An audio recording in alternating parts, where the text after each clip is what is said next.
Hello and welcome back to the Master Division of the Intermezzo Championship. It took a little while, but now I finally found the time, and also I'm completely fit again after being a little bit sick to record the video about my last game of the season. If you have seen the last game, if you remember the last game, that was actually already the game that decided the season. I'm now with 22 points at the lead in my group, and my lead is big enough so that even if I lose this game and funestus wins the last game, I'm not able to not finish first any longer, which of course I'm very happy about. However, for almost all of the game that we are seeing today, this was not known, and it was actually a very tense game and situation for especially me and funestus, as this game could be very influential on how which one of us would win the league at the end. And so it was a very intense game. Also, it's a game against the two opponents who performed the best so far in this Intermezzo Championship season in this group. So I hope you are still excited for this game. And now, without further ado, let's take a look at the game. Alright, so in this game I'm playing in first position, and first of all we can take a look at the leaders and wonders. And there's definitely a bit of lab and science synergy in H3. We have Bill Gates and Einstein, also Sid Meier. We also have the internet, spaceflight, and the Manhattan Project. There is a Red Cross in the game, which is important. Gandhi is there, as well as Churchill for the military. We have Nelson Mandela and Pierre. In H2 we have the Ocean Liner Service and Maria Theresa. We have the Suez Canal and James Cook. The other wonders are maybe not that great. The Statue of Liberty, of course, can be very fine. We have some culture leaders with Anthony Gaudi, Charles Darwin, and Shakespeare.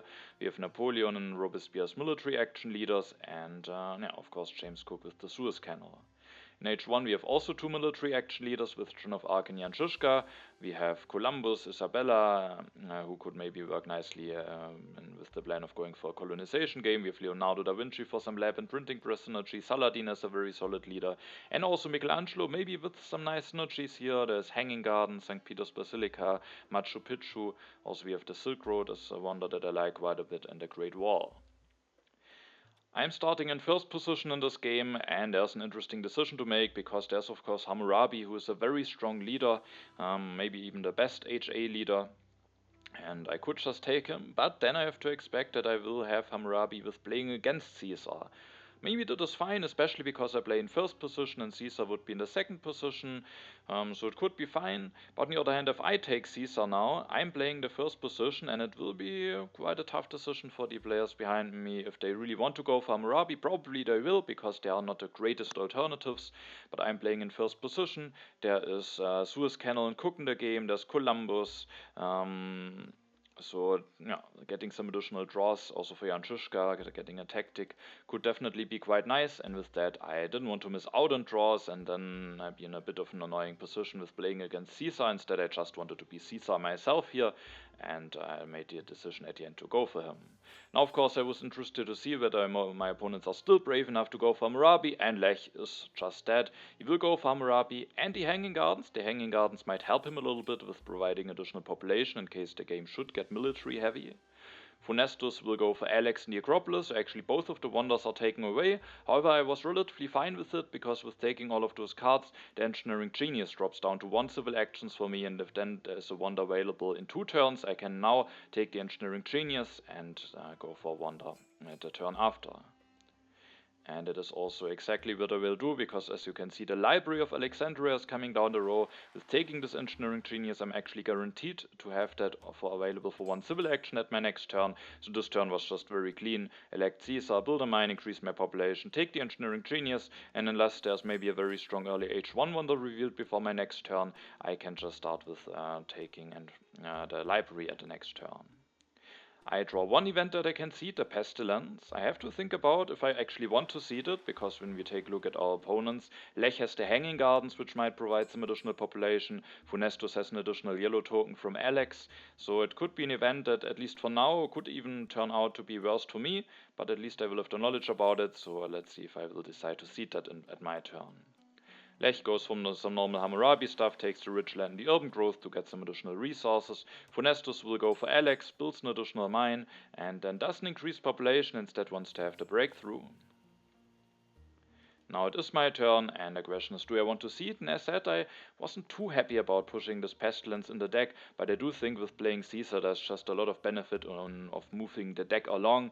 If I now end my turn and draw 2 strength events, then it could just be very nice to already see if the event deck already has progressed a little bit. Those strength events might be revealed quicker, and at least I will have the knowledge about it. Additionally, the library will now be available for 1 civil action for me, and I do think that my turn could improve quite a bit in case there are some developments revealed that give me additional resources, as I then could just take and finish the library using my civil actions very efficiently, increasing my science production while having a free worker and not being in consumption.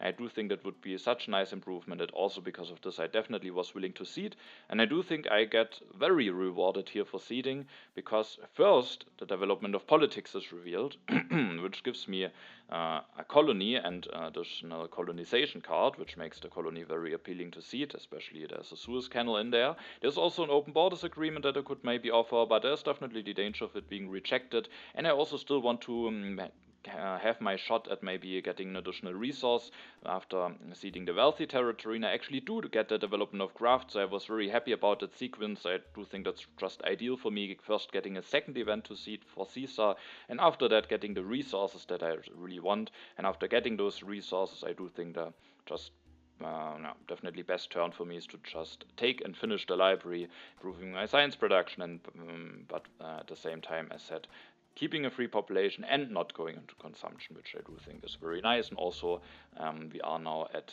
round 3, where it is, especially in first position, maybe sometimes a bit tricky to use the civil actions effectively, but now I can just use all of them on finishing my wonder. Lech will go for building the second lab, takes the swordsman, just maybe as a safety pick with a Caesar being in the game, and so definitely not bad having a military tech available, and then will also build 1 step of the Hanging Gardens. Funestus will use Alex, is not willing to go for Joan of Arc for 2 civil actions, probably would be a bit tough to take her, and so he just waits for a different leader, builds the second lab. Interestingly, is willing to take both masonry and the bread and circuses at a cost of not increasing their population, which would not go and cause him consumption, so an interesting decision. My first instinct would be to only maybe take 1 of those cards and then increase pop, but maybe with Beer in the game, also Darwin and Tony Gaudi, he values the bread and circus very highly, and maybe also just wanted to have the masonry as well, with the Silk Road being in there and also being able to use it on the HA wonder already. Now it is my turn, and I have 1 event that I can seed. Also I have a pact that I can try to offer. I started with seeding the call to arms, as I do think that maybe the pact is a little bit more likely to be accepted after I have already used my first politics action, so that there's just not the danger that I will just go for a random aggression afterwards. And so I start with seeding the call to arms into the deck, getting the first strength event in there, and then the development of religion is revealed. After that I will offer the open borders agreement to funestus. I don't want to give the additional military action to Lech. So even though I already at this point I think I knew that maybe funestus would be the biggest contender, I still also have to play what the game is. What the games are often offering for reasons to offer this pack to, and yeah, so I went with offering this pack to Funestus. Now at my turn I will increase my population, and after getting the free religion, and there is Joan of Arc available for 1 civil action, I do think it definitely has to be considered to go for her. Also there's a monarchy for 2, not really a card that I would like to take for 2, but maybe it has to be considered to take it away from Lech, who is Hammurabi, and getting a 3rd military action would really help him, but at the end I was not willing to take the monarchy for 2 here. Maybe it could be fine if I build a lab now. I go up to 3 science production, and maybe with the help from some developments I could already develop it at the next turn, but then I'm relatively low in science again, can't easily get into something like knights or swordsmen, and also not into any text to upgrade my economy, so I was not willing to go for the monarchy, and instead I actually went with Joan of Arc, because she is just available now, is maybe a nice upgrade to Caesar. I could also think about keeping Caesar, who maybe pressures Lech a little bit more with having Hammurabi. But at the moment I have no event at all to see it, so If I don't draw 2 events, I just think Joan of Arc with getting a little bit of cultural production, event deck knowledge is just a nice upgrade to Caesar in the situation. I will build a second lab, getting me out of corruption, going up to 3 science production, taking and electing Joan of Arc, and after having gotten the free temple. Could have maybe waited for different leaders. Columbus could be fine with me getting some more draws, but then I maybe have to keep Caesar for a long time, which is maybe also not ideal, as maybe a leader like Joan of Arc can very soon offer some nice benefits with the event deck knowledge. And yeah, but Joan of Arc is just available now for 1 civil action, so I went with her. And for my last civil action, there are some yellow cards that I could take, Frugality and Urban Growth. Now that I have already a free temple, I don't think I want to take the Bread and Circuses, even though with Anthony Gaudi maybe it could be a consideration, and of course Pierre, but I don't want to pay a civil action for that. Also, I thought about if maybe I can go for Joan of Arc and St. Peter's Basilica, but at the moment I'm very low on rocks. I would have to delay my science production, which I don't want to, so I think that's just a too expensive project. And so at the end it was a decision for me between those 2 yellow cards, and I think it's relatively clear which yellow card I should choose, and in this situation I do think it's the Frugality. Because at the moment I don't have a clear plan on where I can use the urban growth. Of course, I might get alchemy, but I don't know that. And also, there is the pestilence coming, and the frugality could just help me a lot to maybe be better prepared for that event. So I do think that's a very nice last pick for me. Thanks to library and all of those MAs I'm having, I can actually keep all of those cards in hand. I'm drawing even another colonization card, another pact, which I probably don't want to offer with having the open borders agreement. Sadly, I can't push an event, but with that I was quite happy about my decision of already electing Joan of Arc, as I felt a bit bad if I maybe would have kept Caesar, and then I would have gotten this draw with him not being able to seed any event. Lech finishes the Hanging Gardens, and then after increasing pop is willing to take Monarchy and Urban Growth, is nicely prepared to do a Monarchy Revolution at the next turn with Hammurabi. Funestus seeds and opens the development of civil life. Develops the masonry, finishes the Acropolis very efficiently with that, takes the rich land and takes the knights.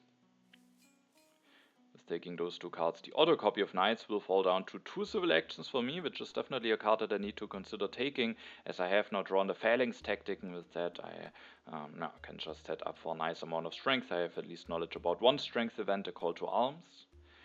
At my turn I can't really use my politics phase, and as you can see I indeed ended up taking the knights, because after using the development of civil life to increase my population, I actually have 4 civil actions left, but I basically can't really do a lot with them on my civilization, so I have to spend some civil actions anyway to take some cards.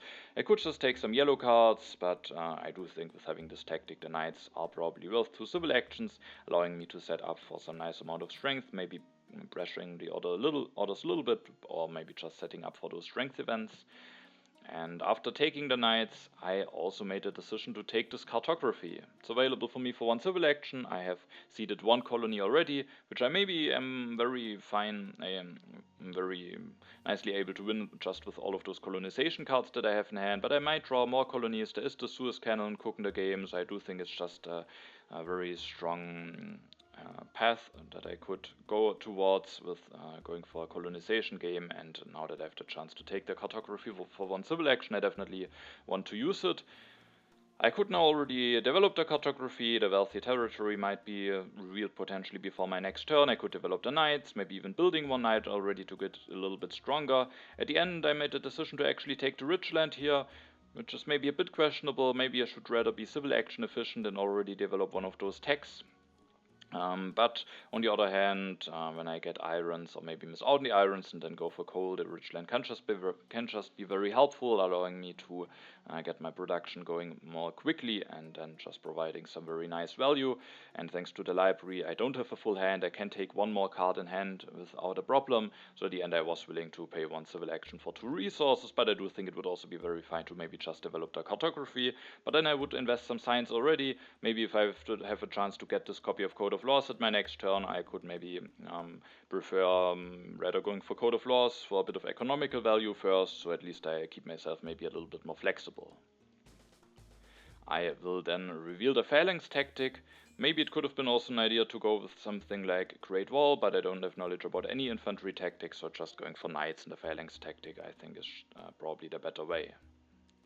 You can keep all of those colonization cards. I was not too happy about my draw because I just draw a bunch of tactics. At least one of those tactics could be quite useful for me, the medieval army. Maybe just allowing me to have a bit more of an efficient tactic, or maybe just needing to have 2 units in the military and already getting something out of my tactic. Lech will push, then goes for monarchy revolution, builds a swordsman and takes Saladin. Then the development revealed was development of settlement, which I already saw, thanks to Joan of Arc at the beginning of my turn. Lech took Saladin but wasn't able to elect him yet, as he took him after doing the revolution. Then it's Funestus' turn, he will cede, and a pestilence is already opened, meaning that at my turn I will actually first gain a population with the development of settlement, but sadly those new settlers will be sick immediately and die, so yeah, those 2 events cancel each other out now. Funestus will develop the bread and circuses, interestingly, increases population, builds a warrior, reveals the fighting band tactic, takes the breakthrough and the frugality, so my guess is that developing the bread and circuses was just to make space in his hand as he ends his turn now with a full hand, maybe he didn't want to commit to knights. Now it is my turn, I actually see the top event, but I can't push anyway, the event on top are the Crusades. And now, my turn is maybe again a little bit tricky, because I can't increase population and I have some corruption. Ideally, of course, I would like to avoid corruption. I have only 1 population, so even if I maybe go for knights and build one, I'm still not out of corruption. There's a code of laws, which could be a nice technology, but if I go for it, I again have corruption, which is maybe not ideal. So at the end, I made a decision to go for iron, allowing me to get out of corruption and also just starting a bit of production. I have taken this rich land, the ocean liner service and the Suez Canal in there, which could be interesting wonders. Also the statue could be quite fine. Maybe going for Machu Picchu could also be an interesting idea. Potentially, so even though it's a bit expensive, I have only 4 civil actions. I take the iron for 2. It's not the earliest iron, but I do think it can is maybe still the best option for me. So I will develop it, and here I maybe make a bit of a weird decision, which I'm not sure if it is the correct one. Because the more normal thing to do would probably just be to upgrade once without using the rich land, and then to get out of corruption build a warrior. At the moment I have the phalanx tactic, so I just need 1 more knight, and then I have my tactic ready to go. However, with my current amount of population, it definitely could be that after losing the 2 yellow tokens I will have only an unhappy worker, and then I actually wouldn't be able to build this knight, and also have the medieval army tactic, which maybe could allow myself, as said, to get a tactic with only needing 2 units in the military. And so at the end, instead of upgrading a mine and building this warrior, I actually made a decision to just straight up build an iron mine that gets me out of corruption, gets my resource production even going up to 5. But I have now committed to 4 mines after just getting hit by the pestilence. I will now at the end reveal the medieval army tactic, so I just need 1 knight. But this knight, now again, there's the problem that when I lose the 2 yellow tokens, then this worker that I might want to put into knights will just be unhappy, and I might have to delete something, even though there's still at least 2 copies of theologies left, which is also a nice pairing with Joan of Arc and could allow me to make this worker happy with just upgrading the religion to theology. So it could maybe end up being fine, but I will now have a lot of resource production if I upgrade all of those mines. I have only 4 civil actions, and it will be quite tough to spend all of those resources effectively. So I do think maybe just building the warrior, especially because there's a colony coming, and I can just get rid of this warrior with sending it away to a colony, as I do think that was quite a weird decision, and I would just go for 1 upgrade and building a warrior instead the next time. But if I for some reason will be able to keep those mines without being punished, it might still work out if I then also find a nice way to actually invest those resources. Lech has a lot of actions that he can spend, uses Hammurabi to take irrigation, and then goes for Saladin. But his issue is he's relatively low in science, so if he doesn't go for irrigation, which he will be doing here, then he could just take a bunch of cards, which maybe would be a bit too much, and also he has not the most hand space, so instead of maybe just taking iron, reserves, irrigation, and just ending his turn, he instead decides to get some upgrades going, goes for the irrigation, and some upgrades, actually 1 upgrade and taking reserves and Code of Laws, goes also for an upgrade from warriors to swordsmen to be a bit stronger, takes the civil action from Saladin, and has now, with his many happy faces, he can maybe just get a lot of happy workers that he can put somewhere. Funestus builds the third farm, maybe as a preparation for Jan Žižka, but probably just to again make space in his hand, because he had a full hand and maybe there was just not a better way to get rid, or actually he plays the frugality now, so maybe it's actually a preparation for Jan Žižka. Maybe he wanted to make it look like it was needed to... probably not. I mean, we already have a leader, so there's no danger of us taking it away, but sometimes you can cause a little bit of... yeah, I don't find a word in my head at the moment. Confusion was the word I'm looking for. You can cause a little bit of confusion if you play your turns out in a weird order. But I don't think that was done here. But now, when I took a look at this turn, I actually thought that maybe that was just to make space in his hand, but he then uses the frugality, increases population a bunch of times, and at the next turn maybe can start going for some iron mines. Now it is my turn, and again, there are still the Crusades on top, but this time I actually have the chance to get stronger, which I will be using to maybe have a chance to actually win the Crusades instead of losing them. Not the most influential event, but it's still a bit of a swing, losing this event instead of winning it. So I will now go for the Knights, increasing my population using the frugality, build one Knight, go for one upgrade to my iron mines, and then I have one civil action left. And I could consider taking this Code of Laws, but at the end I made the decision against it because I might still want to develop the cartography, and also I need to go for government form. I have 3 science production, which is fine, but not that much, so I instead rather wanted to save up some science for potential government form and other important stuff instead of investing it into the Code of Laws. And Lech already has the Code of Laws, Funestus has also not the most science, so I was very fine giving this card to my opponents, and so instead, with my last civil action, I went with upgrading the second mine. And here we can see that I actually have not committed to the cartography still, and I actually wouldn't have had enough science to commit to it this turn, so if I would have gone for it earlier, then I wouldn't have had the options to go for iron and knights.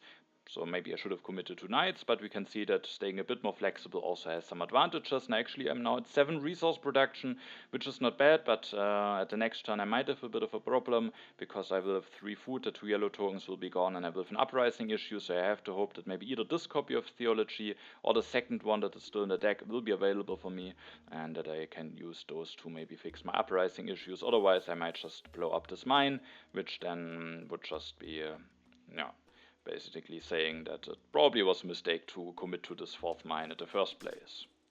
Lech will go for building a swordsman, reveals the legion tactic, so sadly he will get stronger, meaning that now it's maybe again less likely that I will win those crusades. He will play the reserves, goes for one upgrade, takes another copy of reserves. Funestus goes for an interesting decision now, but one that I'm definitely seeing more often in recent times. First of all, he will start going for some iron upgrades, but then he has to make a decision for his leader. And he has a fighting band tactic, has even already committed to a 3rd farm, so you could think maybe Jan Žižka could be a very nice choice, helping a bit out with the strength, producing some culture, maybe relatively soon being able to get even a 3rd army running. But Funestus makes a different decision. He, after going for those 2 upgrades, will go for Michelangelo. And I definitely, first of all, I myself have started to value Michelangelo more and more, and I also do see my opponents sometimes valuing him quite a bit in situations where maybe earlier a lot of players wouldn't have gone for it. So I do think we maybe are having a little bit of a rise of Michelangelo over the last year or something like this. Maybe it's just bias, or maybe it just happened mainly in the games where I was involved. But I mean, I played some games, and I think I definitely have seen Michelangelo being more picked, and maybe it was some time ago. And yeah, even though Jan Žižka, who is considered a very strong leader by a lot of players, is available as well, he makes the decision to go for Michelangelo. Can maybe build a bread and circuses to get a bit of cultural production from him, but the main point of taking him is probably that he has now some iron upgrades, he has the masonry, there's the Silk Road and Machu Picchu coming down the road, there are some interesting H2 wonders, and Michelangelo could just be extremely helpful with going for those wonders and saving some civil actions, and also getting a bit of resources while doing it. Now it is my turn. I will push, I think, the knowledge of the ancients. I think it actually was a colony, because I've drawn some colonies. Let me just quickly check that again to because I do think I already committed 2 colonies. I had the knowledge of the ancients in hand earlier, so we can see it here. Yes, it was the developed territory, so let's go quickly back to the point where I seeded it. And now I have a lot of colonization cards in hand, I have the cartography in hand, so I do think it's definitely nice to get more colonies in there. And also, while I maybe could have a chance to win the Crusades, I will actually get stronger this turn. At least I'm not losing it, so I was perfectly fine with revealing the Crusades here.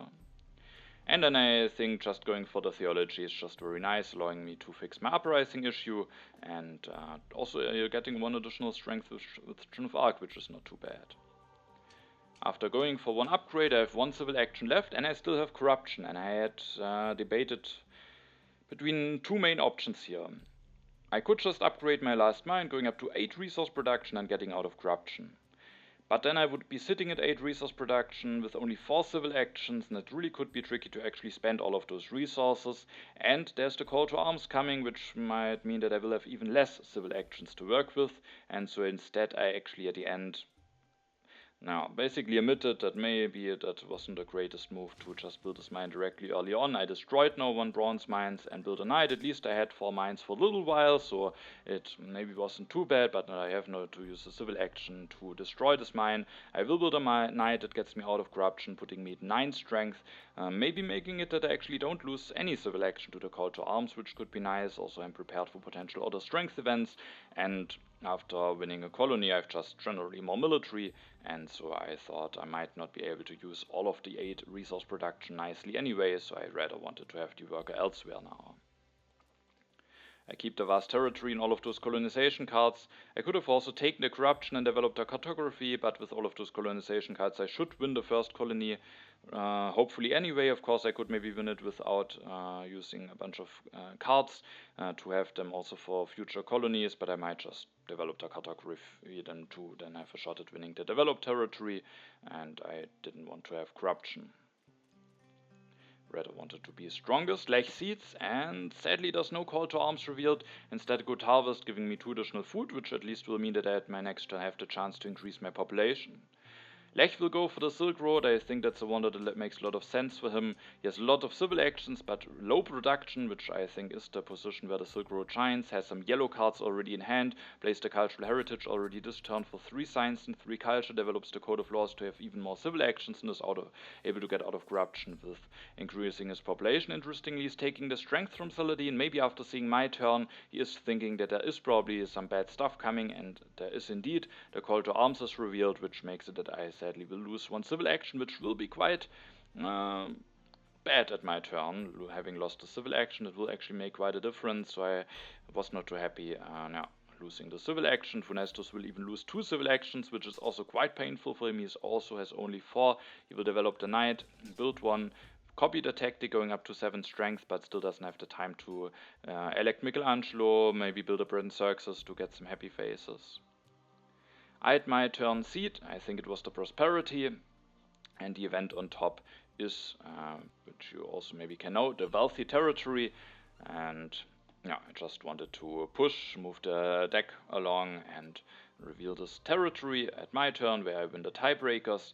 I win it for 4+, and I made a decision to use a knight and 2 colonization cards. I have a bunch of resources anyway, and then I can just keep the tactic without having to do anything about it. And I will actually do something about it anyway, but just paying the additional resource compared to the warrior I think should be worth it to keep more colonization cards for the developed territory that is coming, which will probably be more important for me than the wealthy territory, and with winning the wealthy territory I now really have a lot of resources already.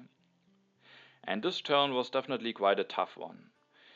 I think one action is relatively clear. I want to increase my population and then probably rebuild a knight with my 3 military actions that I'm having, getting stronger again, getting out of corruption. I do think that one action is relatively clear. But then there are some different options that I'm having. First of all, it has to be noted that both copies of selective breeding are already in a row. Lech has already irrigation, so you could say, probably it doesn't go for a hate draft, I can just go for the second copy, but the first copy is already relatively far ahead on the row, meaning especially with those breakthroughs before it, it's very likely or almost for certain that this selective breeding will be in the discard spot on funestus turn, and this selective breeding will be available for one civil action, meaning if I don't take this selective breeding for the remaining of my civil actions after increasing population, then there's definitely the real danger that funestus will just take this copy and make it that I don't have any copy of selective breeding to work with, at which point I maybe have to hope for the ocean liner service. So I thought, maybe I just have to take the selective breeding. And then maybe at the next turn I can just start going for those. Maybe that could be fine, but I also felt with being only in 4 civil actions and then investing again 5 signs into the selective breeding, I'm just not in a very pleasant situation. It could be very tricky to spend all of the stuff. It could take a while until I get my government form going. I just generally didn't really like this option. And I also thought getting some additional signs out of those breakthroughs, especially of course the one for one civil action, I can't take both, is just a lot of value, and it could be very nice to just get one of those breakthroughs. And then there's also one option that I considered was to just take Robespierre here, which maybe feels a bit weird, but as soon as there's a government form revealed, ideally the Republic, I can just get into it cheaply, get a big boost, still have enough science to do some other crucial stuff. So I really also would have liked to take Robespierre here and just keep him in hand as long as until the first government form will be available for me. I do think he could be a very strong leader for me here, giving my economy the much needed boost in actions. So what did I go for at the end? Maybe it would be best to just play it safe and go for the selective breeding, but there is also the Suez Canal. I have the vast territory in hand as the Statue of Liberty. I thought maybe I can find ways to get more population even if the selective breeding will be denied for me, and I just at the end rather went for the additional signs, but it could be a wrong decision. And I will actually commit to the cartography. There's the developed territory 1 coming, one player already bid 4 now for the wealthy territory 1. There's a Suez Canal in the game, so I really want to make sure that the other players don't win any colonies, so that hopefully it's very painful for them to take the Suez Canal away from me if they want to. And so I made a science investment, which is definitely investment. It makes it quite tough to get into a government form quickly, which is why I really would have liked to maybe just do this turn, or maybe develop cartography, take Robespierre or something like this. But yeah, and if I just take selective breeding, I wouldn't be able to develop the cartography. So it was a very tough turn. Losing the 1 civil action hurt quite a bit here. At the end I went with this, but now there's the real danger that I won't have access to the selective breeding this game. I will draw some cards, 2 more colonization cards. Maybe after all I wouldn't have been needed to go for the cartography, but on the other hand, maybe it was, because as we can see, there's another territory in the deck, the inhabited territory. I win it, but I actually have to pay quite a price for it. I will at the end win it for just 1 unit, which is nice, but I have to send away a lot of those colonization cards. If I wouldn't have developed a cartography, I would have no colonization card left, but now I still have 1 H2 colonization card left for the developed territory 1 that is coming, so there is definitely the potential for me to set up for a very big Suez Canal here. Lech will just finish the Silk Road this turn, takes the breakthrough and plays the reserves with the Silk Road bonus, then goes for an additional swordsman to get stronger, will now take the civil action from Saladin, but thanks to the swordsman he will still be the strongest after his turn. Now it's Funestus' turn, and there's one thing that is maybe nice for Funestus, but maybe even more nice for me.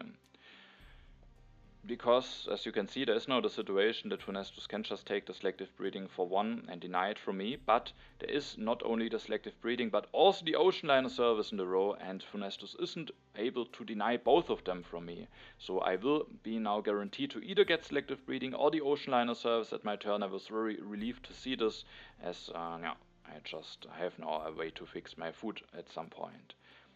On the other hand, it is also nice for Funestus because he can now elect Michelangelo and just take the ocean liner service. It is quite early, he has the masonry, and I do think that will also give him quite a nice boost. There's Maria Theresa later on, who could be a very strong leader for him.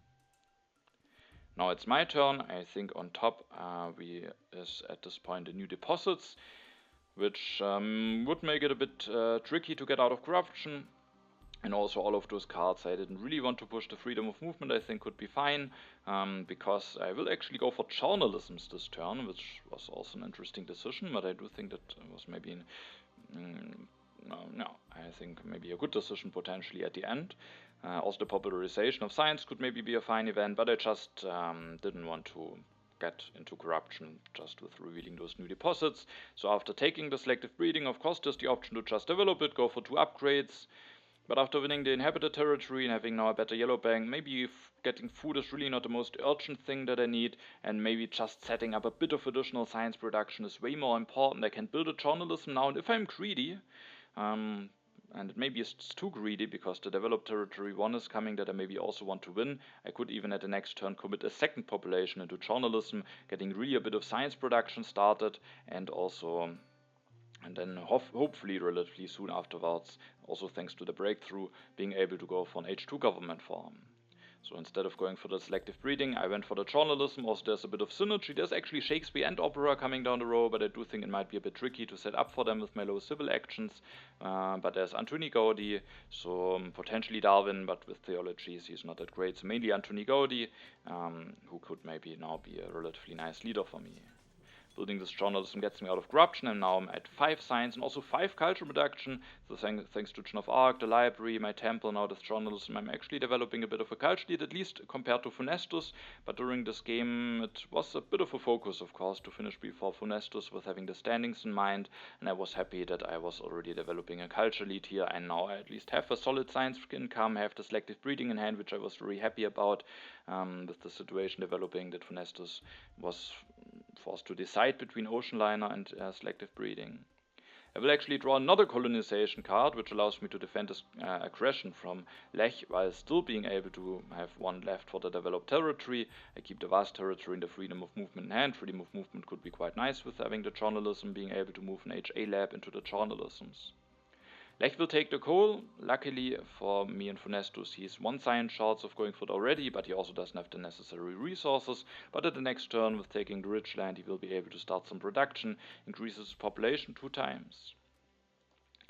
And now, as you can see, the Suez Canal actually appeared in the row, and I was really hoping that I might have the chance to go for that at the next turn. I have at least a vast territory in hand, and I could go up to 9, maybe even 10 resource production with if I should win the developed territory 1, maybe I even have the shot at drawing an H2 colony. So that could be really strong for me, but of course there's also funestus, who knows that the Suez Canal might be extremely strong for me, and now it was interesting to see, will he go for denial, because he could, thanks to the masonry, finish the ocean liner service, and then, thanks to Michelangelo, just take the Suez Canal. He doesn't have any colony, but maybe it could turn out to be worth it for him. First he will start with seeding, meaning that now the new deposits are revealed, and he will go for the ocean liner service, using it immediately to get a population, and then he will actually go for the Suez Canal, and now denied it from me. Thanks to the new deposits, he actually has exactly enough resources to finish that at the next turn, and then probably he has already a relatively strong colony.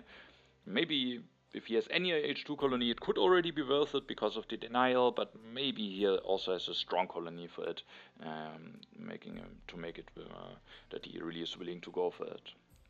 But I definitely wasn't happy to see it, because I do think the Suez Canal could have been very nice for me, also allowing me maybe to have a very nice thing to invest into that doesn't cost any science, meaning that I can at the next turn go for government form while also then building the Suez Canal and just getting a very big boost to my position. At this turn I seeded again. I think it was the freedom of movement, which is just very nice, and I also see what event is on top, which it's actually a bad event, the barbarians. I don't have a free population, so I thought about not pushing now. Basically during this turn I will actually increase my food and build another journalism, being a bit greedy, but the science will maybe be quite necessary. And if I wait with seeding, then it could just... I also didn't plan to end my turn with a free population, but of course I would get 1 more science, because I keep the lab for 1 turn longer. Maybe because of that it could be better to not seed, but I get 2 culture for seeding. The freedom of movement will be a nice event. Also, we are getting closer to both the developed territory and the prosperity now, which are maybe cards that I would want to get out of the deck. prosperity, if it is revealed before my next turn, it would give me immediately an additional population again, which could turn out to be quite nice.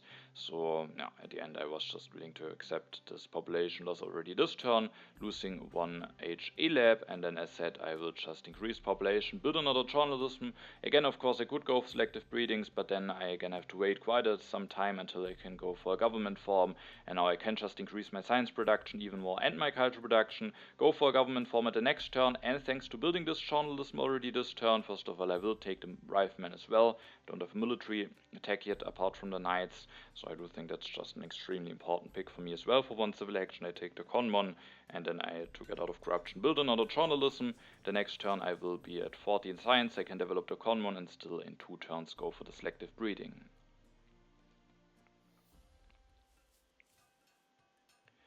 I will then draw some cards, another colony, also another 2 copies of Spy. Lech Seeds, the developed territory is revealed, and I was not too happy to see that Funestus is able to win it, because he has just taken a Suez Canal, and that one of course gets now quite a bit better. He will gain some additional resource until the rest of the game thanks to winning this developed territory. Maybe I could have bid more, but I'm already a bit low in population. I was a bit greedy with committing to those 2 journalisms, and I do think sending an army away here is just too costly, and it would maybe prevent myself from just continuing to build up my economy nicely during the next turns. So sadly at the end Funestus was able to win it, but the nice thing is that at least he has to pay a price for it. He doesn't just have a lot of colonization cards. I mean, I have seen quite a bunch of those already, luckily for me. So he has to at least send a medieval army tactic here. Lech will go for the coldest turn, getting 4 science from the breakthrough with the Silk Road, which is extremely strong. Thanks to the new deposits, he will actually be able to go for 2 upgrades, so that makes a little bit up for him missing out on some additional resource, maybe if that event would have been revealed a bit later, if he would have gone for coal earlier. But at least here it means being able to go for an additional upgrade, which also basically gives him 2 additional resources. So instead of 3, the new deposits maybe gave him 5 resources here.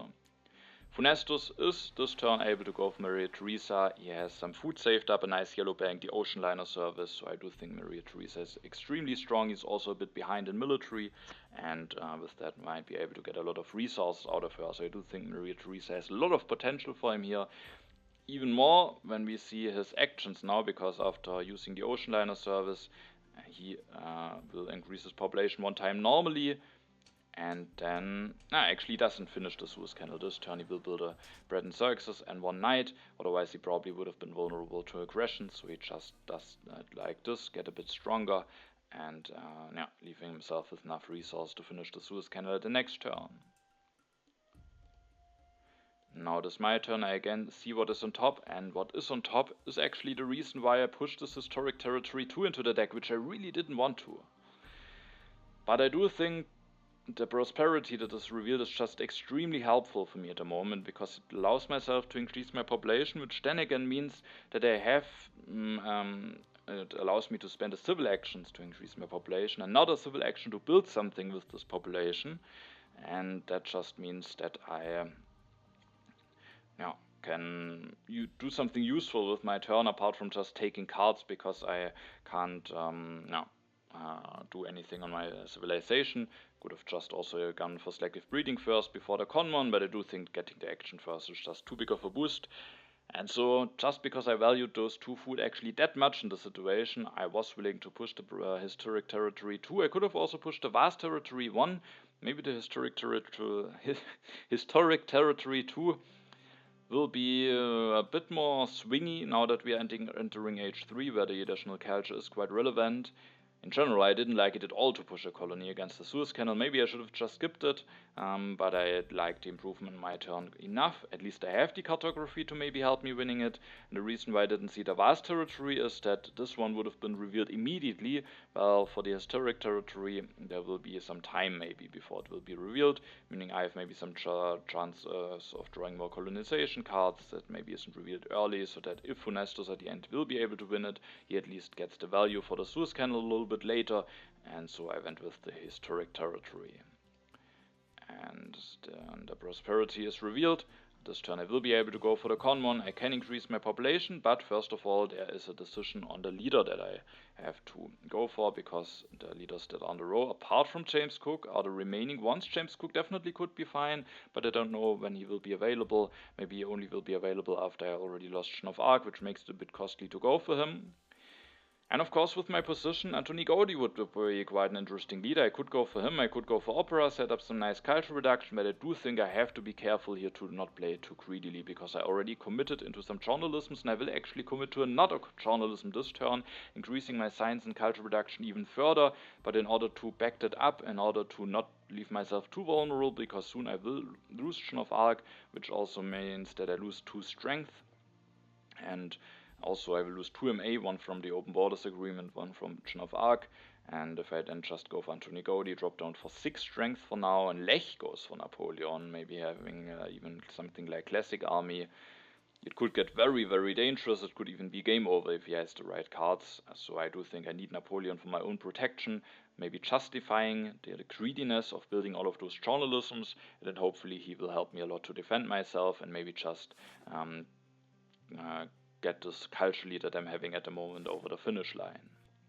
So I will take Napoleon, I will increase my population, I will build this journalism. I'm actually not electing Napoleon right now, because it doesn't make a difference whether I'm the weakest or strongest. I'm just the second strongest anyway for now, and Joan of Arc can give me 1 last time some event knowledge, 1 culture, and she gives me 2 strength less, but the strength I thought at this point maybe doesn't make a big difference. Then with my last civil action, I will actually take the Opera. Maybe I could have just taken the Architecture. If I go for selective breeding at the next turn, which was my plan, maybe the Red Cross could be an idea. And then the Architecture could be nice to finish that Red Cross efficiently. But there is some theater synergy, actually not. There's actually no theater synergy at all. No Hollywood, no theater leaders, only the internet for a very small synergy. So it's just for raw culture production, and maybe it could be needed. But I do think just taking the Architecture is maybe the more viable pick. Even though, of course, that means that if Lech wants to go for Charles Darwin, he gets him for 1 civil action cheaper. So that's definitely an argument. But generally, I do think the Architecture could just be the more useful card for myself. Maybe just the Engineering Genius, even though I might only be able to use it in H3 wonders. I do think the Architecture at the end is maybe best. I already built 3 journalisms, so I maybe thought I can't really save a lot of resources likely, but it could just still be a useful card to have in hand, even if it's just for the Red Cross. I end my turn, I draw some cards, the Economic Progress, and, which I was happy to see, the Napoleonic Army, if I get one of the 2 copies of cannons that are still in the deck. Hopefully that will help me of defending myself against potential military comeback plans from my opponents. Lech pushes, and freedom of movement is revealed. He will move a worker from religion to philosophy, which indicates already what leader he wants to go for. He will go for Darwin, has now 3 labs, will go for some upgrades, and then takes the team sports with the discount from Darwin. So now, after having lost the religion, he can very effectively go for team sports, with that already setting himself up for PR maybe. Funestus seeds, even though he's the weakest, the international agreement is revealed, so Lech at this next turn has the chance to maybe you take some cards for free. Funestus this turn will go for the common, use the freedom of movement to put an agriculture into Bread and Circuses, maybe doesn't need 3 farms any longer. With the ocean liner service, this turn he will finish the Suez Canal, and I do think the colony is on one hand quite strong for him. I do think it is quite strong for him because it's the inhabited territory too. And of course, with having Maria Theresa, just getting this colony actually gives you 2 science and 2 culture. So I do think it is quite a nice colony for him. But you can of course also say that with having the ocean liner service, he had already a lot of population. Now he has a lot of free population, and maybe it's that many population that he's having that it might be difficult for him to actually use all of those. But if he finds a way to use all of those, maybe with the help of the additional resources from Maria, he maybe has the potential to build up quite a menacing military force. And then for the last 2 civil actions, he will just take the urban growth and increases his population 1 time. So this turn he really got a lot of value out of Maria, 3 resources, and then actually, I think, did he use the ocean liner service? Wait, didn't he use the ocean liner service? Was there a reason to not use it? Oh, I guess he's using it now. Ah, I was very confused for a minute. Sorry for that. So he gained 4 science and 4 culture and 3 resource out of Maria Theresa, which is an insane amount of value to get out of a leader in one turn. Now it is my turn, and I see one last time the event on top. It's the historic territory too. I could maybe try to win it now, but I don't have enough food to really rebuild my army, and maybe getting one more chance to draw even more colonization cards could be nice.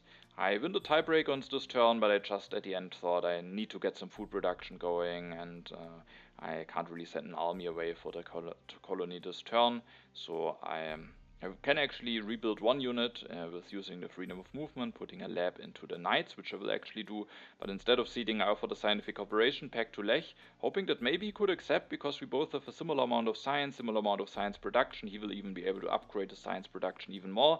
I was hoping that this pact will maybe just turn out relatively equal for us, maybe because of Lech having additional civil actions thanks to Darwin, also a cheap team sports that he probably wants to develop soon. Maybe he can get a bit more value out of it, but I was hoping that it will still be very fine for me. And of course, I was very happy to have this pact against Funestus, who now is the competitor in the standings, or was at this point. I will then move the lab to the knights with the freedom of movement, go for Napoleon this turn, because otherwise I would just lose Urchin of Arc and wouldn't get the civil action back, go for 2 upgrades, going up to a very reasonable amount of food production, and then I do think it's very clear that I have to take those cannons. I have drawn the Napoleonic army tactic, which, as the name suggests, works very well with Napoleon, and so I definitely wanted to take this card. For my last civil action, maybe I could actually already develop the riflemen or the cannons. I think I definitely considered it, but I will actually this turn take the architecture, which is maybe a bit weird. I could have maybe just already taken it at the turn before. I still think it could be a reasonable pick, maybe saving myself a bit of resources and allowing myself for a red cross finish or just finishing another wonder efficiently at some point. But maybe I could just already develop the cannons. Of course, it could mean maybe if something like civil services in a row, which could give myself a nice boost. Maybe I don't have enough science to go for that immediately, but I might need to build a military tech at the next turn anyway, so I do think just developing one of those techs using the pact could have been maybe the better decision, so I'm not sure why I really wanted to have this architecture here. I draw another tactic, also another pact, but I have now a hopefully very nice pact going already. Age 3 starts. Lech actually uses the international agreement, maybe doesn't have a nice way to use his politics phase, because he actually only uses to take the revolutionary idea for free, which is still something nice. He then builds the team sports, goes for one more upgrade, is now 10 science production. If he gets an early Bill Gates, he could get a very big boost to his civilization. Then he takes the strategy for 1 thanks to Darwin and develops it using the scientific cooperation pact. It's now at 19 strength. Now it's Funestus' turn, and Lech not using his politics phase, I was happy to see, because that allowed me to really bid a lot for the colony, while not being in any danger of any aggression, even though I do think with all of my military actions I think I was relatively safe anyway, but I maybe could have get hit by some strength events afterwards. Now the colony is revealed, and I do think I might even been willing to go all in on that. I'm not remembering exactly, because I'm actually able to win it for an army and a colonization card. Maybe I only was willing to bid this, but maybe I was even willing to go all on, because I really didn't want to give the culture to Funestus. That would really help him closing the culture gap. And now I am, with winning the colony, I'm even more ahead in culture. And if I from now on, with the Napoleonic army, Napoleon, maybe hopefully getting Air Force at some point, just focus on defending, I was hoping that maybe I can carry this culture lead that I'm having at the moment over the finish line, thanks to the 11 culture that I'm getting from the historic territory. I have now quite a big culture lead, over 40 cultures, so Funestus has to find a way to catch up to that, but he might have a very nice way, because he has tons of population, will get a lot of additional resource for the military every turn, and that just could really help him setting up for a very big military, and I could get punished by war. So from now on, after this last big investment into culture, I really have to completely focus on just building up the military now. funestus will go for some upgrades, takes the cannons, and has now set for a moment 7 free populations just sitting there, and then goes for one knight with Maria Theresa. Now it's my turn. I didn't really want to push with being the weakest, and I was very happy to see that I actually have a shot at getting those early air forces, securing myself the copy, which made me a lot more comfortable, and hoping that I might be able to defend against any potential military plans from my opponents. I take the air forces, and then with my remaining civil actions I increased my population, committed to the rifleman, and built one, which is actually not enough to make me completely safe from an aggression from Lech. I have already used a bunch of colonization cards this game. At least I also have quite a bit of knowledge about aggressions with all of those that I have in hand, and also discarded earlier on. But it is definitely a risk. I might get hit by an aggression, which is definitely a reason why winning this historic territory was quite a bit of a greedy move. But I was willing to go for this one last greediness, promising to myself that after that I will just completely focus on defending myself. But now I will be vulnerable. I either have to hope to draw a defense card, or that Lech maybe at the end won't try an aggression, maybe thinking that I am not that greedy, but I do think those who are following my channel know how greedy I am with sometimes not being able to defend against an aggression. And sadly I don't draw a colonization card. I do draw the impact of colonies though, which is a nice impact for me, but will I get punished by Lech playing an aggression? I won't, and I was very relieved to see this. Instead the immigration is revealed, which isn't really doing anything. It's even nice for me that there's no strength event revealed. Lech will increase his population with the frugality and the Silk Road bonus, takes the engineering for 1 with Charles Darwin, can develop it for cheaper later on with the Scientific Cooperation Pact, takes some yellow cards that he can use nicely with the Silk Road, goes for one last upgrade, and then develops the engineering. The Red Cross is already coming down the road, but I do think at the moment I just need all of my population in the military. There's again another event opened. Again, I was happy to see that it's no strength event, instead the other happy face related event, which will mean that no player will lose anything or gain anything. Funestus is getting the second copy of Air Force, so the one who is maybe the more dangerous threat in terms of the military, even though he's at the moment weaker, will get the Air Forces, but I have at least the Air Force myself, so that is fine for me. Will Funestus take the copy of military theory was one interesting question that I thought about when I was seeing his turn, but he won't. Instead, he rather wants to have some additional science, and he's already showing a little bit of which direction he maybe wants to go for. He reveals the mobile artillery tactic. Maybe he wants to keep all of those other cards in hand, or maybe he just wants to drop in strength, because now if just either I or Lech get stronger, he again might be able to gain more resource out of Maria Theresa. I do think if you have her as a leader, sometimes you can on purpose make your strength a bit weaker to get more resources, which can of course backfire if there are some strength events revealed. But at the moment he's the strongest anyway. So he just decides to reveal this tactic already, and I mean he doesn't get any strength out of the tactic, so as soon as he builds cannons he will get with those air forces tank strength per tactic, so I have to be very very careful now. And maybe I'm not careful enough, because I actually make the decision to seed the impact of colonies, which is a nice impact. But I think it's probably a mistake to seed. Of course, it's H3, I will maybe have some draws, with that I might draw some other impacts. But maybe my civilization, there are some impacts which might be nice for me. I don't have a bad economy, and not a bad, relatively balanced civilization. But it's definitely not clear that I really need to use every politics action to seed. And so I do think I should have held this event back, because this turn, as you will see, I will actually go from weakest to strongest, and I do think that was too greedy seeding here. And I rightfully get punished for it. The politics of strength is revealed. I will miss out on my draws, which I was very unhappy about. Getting potentially an H3 tactic might potentially make myself even more even better defended for potential wars, and Funestus will now get 5 additional draws, making it very likely that he maybe has already a war and maybe also an H3 tactic to work with. Then this turn I will use the frugality. I take the military theory, the tanks, just taking some cards that could be useful for defending myself and building up some military. And then after that I want to finally build some military, also taking the rough idea, as getting all of those techs out will definitely require some science. And I will then build one cannon, reveal the tactic, and as you can see I will now go up to 22 strength. And I do think if I want to do this, Maybe my plan was to actually not reveal the tactic. No. To not give funestus the resource, but Lech might get stronger anyway, so that I definitely shouldn't do. So, yeah, I do think seeding here was a mistake, and I do get punished for it, and sadly don't get any draws now, and funestus is now sitting on a big pile of cards. So, yeah, that could really turn out to be a crucial mistake. But at least I have all of those things in my hand, which really also could help me building up a very nice military force. Sadly, there's an international tourism pact between Lech and funestus. Lech will get 3, funestus 2 culture production, but funestus is still willing to accept it, which I do think is a very fine decision, especially considering the standings, where he really has to also weigh in the fact that he gets some culture against me with this pact.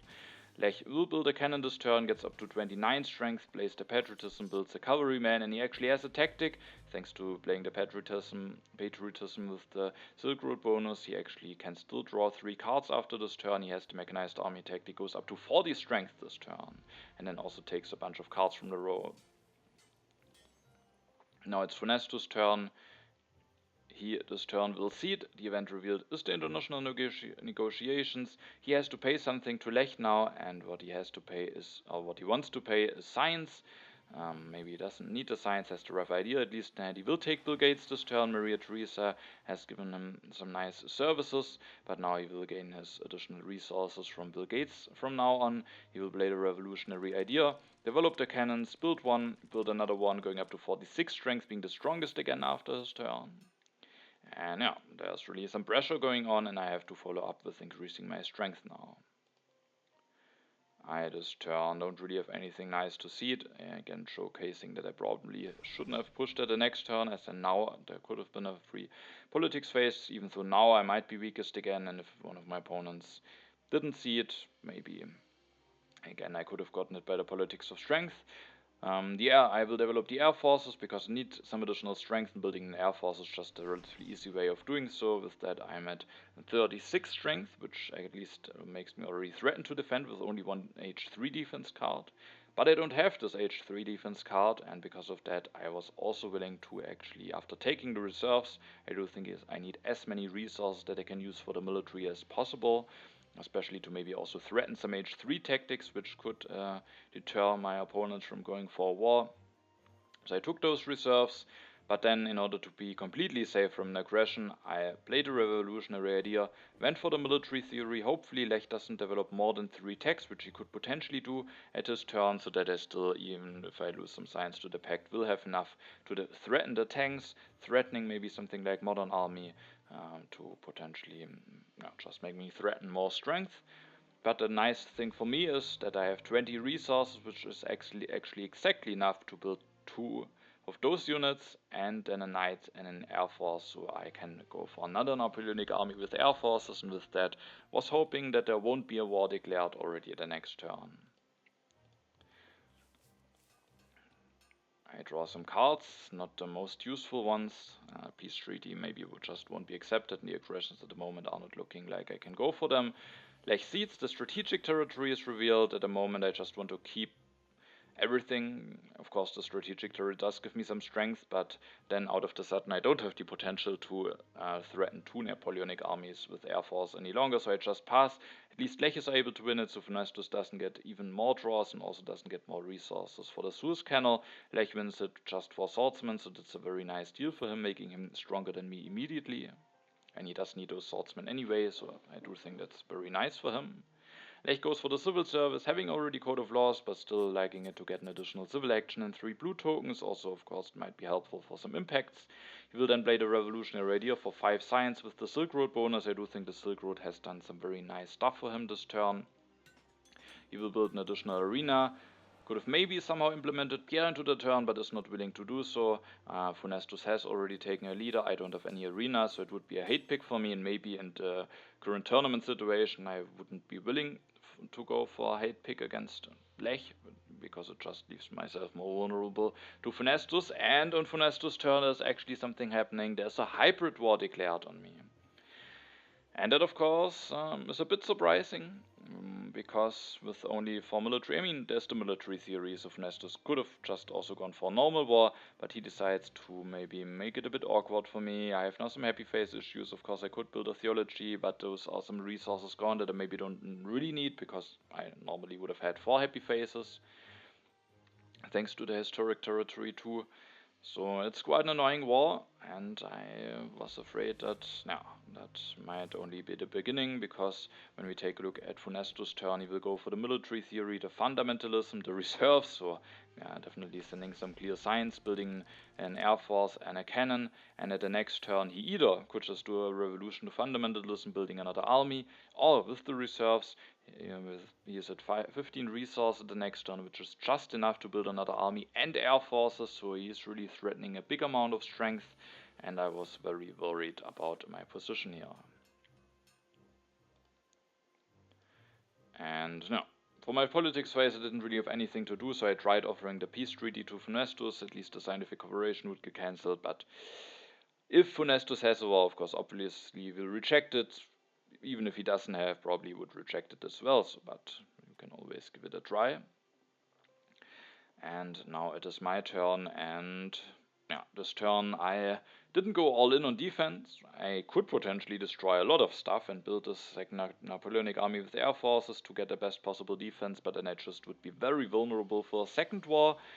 And at this point, the other game was still ongoing, that you already know how it finished, and if you remember the game a little bit, I generally had a very strong position and things went nicely for me. Going into H3, I was relatively confident, but then I didn't really get any nice impacts, and I started to worry that I actually might not be able to win this game. As you know, the game was very close at the end. Arne could have led to another outcome of this game, with maybe a seeding impact of strength instead of impact of variety, which would have actually secured the win for him and would have meant that I would lose the game instead of winning it. So at this point I was quite a bit worried, because this game wasn't looking great, and the other game, could really, I wasn't really certain how it will end, so I really wanted to try to somehow find a defense that leaves me somewhat nicely defended also for a second war. And I think I found something somewhat decent. I definitely have to take the military build-up, that just might give me a lot of additional resources, and then I will increase population to not have an uprising issue. I could build a theology, but I do think I have to save up my resources here, and instead I went for developing the tanks, going for one. And then if I build one more cannon, I can now copy to the mechanized army tactic, which gives me a bit of a strength boost, so at least I defend a little bit for this war, but I don't go completely all in on destroying, have the military build up, so I'm also able to have a bunch of resources available for the potential second war that I might be facing. The big question is, do I want to destroy a rifleman or an iron mine? Some additional resources could still be nice to have. I actually don't remember my concrete calculations, but I don't think that 2 resources made a big difference. I think so, and with that I do think it's just better to destroy this mine, even though it's costing me 2 resources for the defense, but this rifleman gives me with Napoleon 5 strength for the war, so I really do think I need to keep it. I do draw some cards, and I was quite happy to see this modern army tactic, because I can maybe potentially go for another mechanized army tactic. I sadly can't really go for... I could, if I'm able to play the military build up for 10 resources, I could potentially go for a second mechanized army tactic with air forces, but if I am not able to do this, then that could be a bit tricky. I can of course spend the rifleman in order to get a bit weaker, but if Lech doesn't get a lot stronger, I might not be able to go for a second mechanized army tactic with air force. However, with revealing the modern army tactic, I will definitely get quite a bit lower on strength, allowing me to use the military build up for 10 resources and giving me a nice way to defend myself, so I was really happy to see this tactic. And the impact of government at least might be a seedable impact for me. Lech cedes, the developed territory is revealed, which I'm just passing on, and funestus is actually willing to win it. Probably he just bit his warrior, and indeed he wins it for the warrior and 3 H3 colonization cards. Lech this turn will go for the democracy. There's a space flight that could be interesting for him. There's of course Pierre, so let's see what he will do. He will go for pro sports, interestingly. Pierre He could not just take the space flight, but interestingly he has other plans in mind. Takes the revolutionary idea, builds another team sports. I'm thinking that probably he is already having knowledge about some impacts, because otherwise I do think just taking the space flight could have been also a very nice option for him. But maybe with not having air forces, he's afraid of war himself. Maybe because of the tournament situation, he is not that threatened as he otherwise would be. But still, a war could hit him, and with having the space flight, maybe it could be more likely, because he has some bigger potential to score some points, and taking those cards might also actually be for military purposes, of course. So the space flight taking it would just be too greedy, probably. So he just wants to have those pro sports, modern infantry, maybe to threaten modern army tactic or something. Has 24 resource saved up. Funestus will steal some culture from me, but as you can see, for the moment, I still have a bit of a lead. Only 15 culture is stolen. But there's a second war, and as we saw the turn before, Funestus has just enough to go for one more army with air forces. There's also satellites available for him. He will take some cards. He could have declared a war and prolonged the game by an additional turn, but instead he wants to end the game and just win this war, and after that have the game finished. And he will be able to go up to 91 strength. And now, some turns ago he had tons of free population, and you could have wondered if he at some point will ever be able to use all of those, but age 3, if you have a lot of resources, some nice place to spend them, you always can use a lot of population, and here we can see it. Having all of this population allows him to still have a reasonably balanced civilization, but just a lot of workers in the military, and with that going up to 91 strength and being able to declare this war. Now it is my turn. Age 4 starts. I just need to get every bit of culture that I can in order to still maybe have some hopes in this game. Sadly, the impact of population is revealed, which I think, at least improve a little bit, or maybe not, because I will get an unhappy worker, but I do think I will get one more happy worker, but it's not a big difference, but it's quite a nice impact for funestus with having all of this population. I thought about if maybe using the mechanized army could be best, but I think I couldn't really use the military build-up for 10 resources, even when I disband the riflemen, so I play the modern army tactic. I won't be able, sadly, to go for 2 modern army tactics and air forces, but what I can do is to go for at least 2 tactics with 1 air force, which also gives me a reasonable amount of strength. I have to go for some destruction after increasing my pop 2 times, and I will go for those 2 armies. After that I have 3 resources left, even if I wouldn't have destroyed this mine. I mean, even then, of course, I would have had 1 rifleman less, or yeah.